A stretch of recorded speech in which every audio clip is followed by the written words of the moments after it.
It's time to review Pirates Hunt for Blackbeards Booty! I want to make this clear from the get-go. I will not be doing any of the expected booty jokes, mainly because I couldn't find any clean, family-friendly booties to show. So sorry if you were looking forward to that.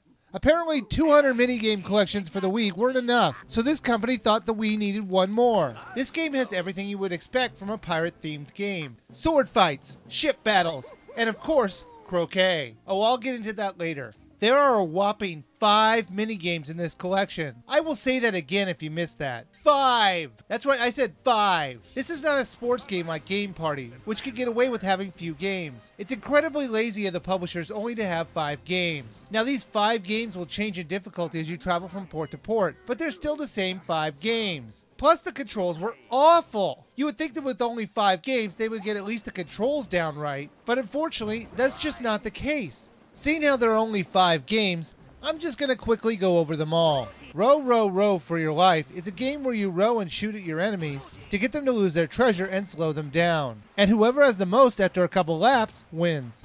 Winds of the Wavy Sea is a game where you see a treasure on the screen and you grab it and you have to get it back to your safety zone without getting hit. Basically it's just capture the flag. You control the wind with your Wiimote, and you put your cursor behind the ship in order to move the ship forward, or in front of it to go backward. Sword fighting is a game where you move your Wiimote in different positions to do certain attacks. Some of the attacks will work better than others at times, depending on what your opponent does. I know that might sound kinda cool, but it's not. The controls are completely broken, as it won't read anything but the normal attack reliably. But you shouldn't even bother trying to do different moves. I have found that if you do a normal slash attack by swinging your Wiimote back and forth, you'll win every time. Treasure Hunters is a weird game, where you have to dig up a treasure and get it back to your base before the other enemy characters see you with it. Now the other characters will only attack you while you're digging up the treasure or holding it, so if you see an enemy close by to you, stop digging or drop the treasure to stay alive. I have saved the absolute worst for last, Squid Ball Sabotage, or Croquet. At the very least, the last 4 games were at least believable in a Pirates game. But croquet? It would have been better if they put bowling in the game, because then at least you could say they were using cannonballs.